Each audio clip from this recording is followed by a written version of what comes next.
Dave Ayres, a goaltender working in low-level minor hockey and other pro-am camps at the time, received a kidney transplant from his mother in 2004. He assumed that was the end of his hockey-playing career. A little more than 15 years later, at the age of 42, Ayres stood in the hallway of Toronto's Scotiabank Arena, covered in a famous Hockey Night in Canada towel, after a game between the Hurricanes and Toronto Maple Leafs. Zach Hyman slammed Jacob Slavin into James Reimer just 3 minutes into the game. The two Canes ended up in their own net, which appeared to be innocuous at first. Reimer, on the other hand, remained on the ice in obvious pain. Head athletic trainer Doug Bennett came out to evaluate Reimer, who was slow to get to his feet, but chose to stay in the game. Reimer struggled through the following 3 minutes of action, 2 of which featured a Canes power play, and only had to make a very routine blocker stop. However, he left the game at the first extended stoppage of the time. Ayres received a text message telling him to get ready as Peter Mrazek entered the game for the Canes. He exited the media room and went to an auxiliary changing room to lace up his skates and put on his leg pads. There was no television in this locker room, so Ayres used his phone to watch the game. Just in case, Canes equipment manager Bob Gorman embroidered a temporary Ayres nameplate onto the number 90 goalkeeper cut jersey that the team travels with. Mrazek sprinted out of his crease with less than 9 minutes remaining in the second period to track down a loose puck. Kyle Clifford, all 6 feet 2 inches and 211 pounds, was also charging towards the puck. The resulting crash was brutally violent, with Mrazek bearing the brunt of the impact. Bennett returned to the ice to check on another goalie. Mrazek took his time getting up and skating off the ice. Goaltending coach Jason Mazzatti dashed down from the press box to get ready for what was about to happen. It was showtime for Ayres, who appeared to be a goalkeeper pulled from relative obscurity and thrust into an incomprehensible position. His blue and white gear clashed with his red and white Canes outfit, from his Marley's mask down to his pants. Ayres was about to make his NHL debut in a nationally televised game with playoff implications, with little time to reflect, prepare, or even evaluate the situation. There's no need to worry. His new friends gave him a few stick taps, Brock McGinn warmed him up with a few shots, and then it was game time. The Canes came out of the break with a power play. Clifford was originally given a 5-minute major and a game misconduct for charging, but the officials reduced his penalty to a 2-minute charging minor after video review, which allowed Ayres to survey the game without being immediately pressured by the Leafs. Ayres moved out to the far circle late in the power play to play the puck behind the net and reverse the flow. The crowd applauded, but not what happened during the subsequent rush. Juvo Teravainen sent a shot past Frederick Anderson to put the Canes up 4-1. The first shot Ayres faced in his NHL career came from the stick of a player with 342 NHL goals. John Tavares, who snapped a fast shot 5-hole. Ayres could only shake his head. "I wasn't expecting Tavares to go low on the first shot," he admitted. "He frightened me. I was expecting him to go high blocker on me." The second shot Ayres faced also went in, but there was nothing he could do about it. A point shot deflected off Jake Gardner in front of the net and landed on Pierre Engvall's stick for the tap-in.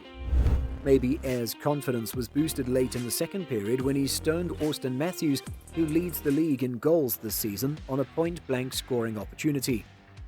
"As you can see, I was nervous during the second period. I couldn't stop a puck in the second if I had to," Ayres burst out laughing. "I promised the boys I'll be ready to go when I come out in the third." The Canes' 3-goal lead had quickly devolved into a 1-goal lead, which they were able to carry into the intermission. On their way off the field, a couple of Leafs, including goaltender Frederick Anderson, tapped Ayres to demonstrate their mutual respect. A swarm of Canes waited on the bench for further words of support and reassurance. "These guys are wonderful," Ayres added. "Just have fun with it," they replied. "Don't be concerned with the number of goals scored. Simply enjoy it. This is your chance. Have some fun with it." Brind'Amour was anxious about how he would motivate his players in the face of adversity. "How we handled it is what I'm most proud of," he remarked. "I was in there between periods wondering, how is this going to end? We put on a brave front to walk in there and talk to them, but they had already dealt with it. It was a fantastic event and I was honored to be a part of it." We're also honored to be making such content that you enjoy, and we'd highly appreciate it if you subscribe to our channel.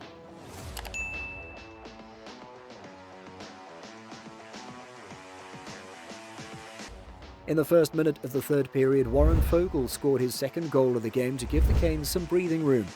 In the last frame of regulation, the team with the 42-year-old emergency backup goaltender overpowered a clearly disoriented Maple Leafs opponent. Toronto had only 7 shots on goal, all of which Ayres saved. Around 7 minutes into the third period, Hyman was found free in the slot on a Leafs power play, and Anderson squeezed the puck under his blocker arm, possibly his greatest save of the night. As the clock struck 0, Ayres snagged a game puck off Clifford's stick as fate would have it. That was a game-winning goal. An enthusiastic group of Canes surrounded Ayres in the crease after he became the oldest goaltender in NHL ever to win his debut. Ayres had his curtain call when he was named the game's first star, capping up a spectacular debut. The partial crowd in Toronto gave him a standing ovation out of admiration, frustration with their own team, and utter bewilderment at what they just watched. Meanwhile, the Canes waited for Ayres in the dressing room. He was immediately showered with adulation and water bottles, both metaphorically and practically. I had no notion I was going to get a shower until I got into it, but I did. It was excellent, he burst out laughing. These guys are incredible. The party soon came to an end. Luggage and cases were packed for transportation to the airport. The lights on the television were turned off. The cameras had stopped rolling. Ayres stood by his locker in the locker room, still taking it all in and conversing with team personnel. Suited players filed out for one more round of applause and photos with the stranger-turned-hero. Brind'Amour left with a bottle of wine, Reimer with a signed goalie stick and a case of Molson. Ayres would also be bringing the game puck and his number 90 shirt. "I'm going to hang it somewhere and gaze at it every day," he says. And then there are the memories, the recollections. All of this for a 42-year-old building operations manager, an average Dave who conquered and was anything from average against all odds. David Ayres, who didn't think he'd ever play hockey again more than 15 years ago, has become an international celebrity, unexpectedly living out his ambition in the world's top hockey league. That's fairly unique. I told the lads after the game that I appreciated them since they'd given me a fantastic memory, Brind'Amour explained. The way that game played out, how hard we were playing, and then having that happen, you sort of think, oh well, what will become of this? We immediately dug in and declared that we were not going to lose this game. What a memory he'll have for the rest of his life. That is amazing. That is why you do what you do. Now moving on to something less emotional. Watch this video to learn more about the craziest goalies in NHL history.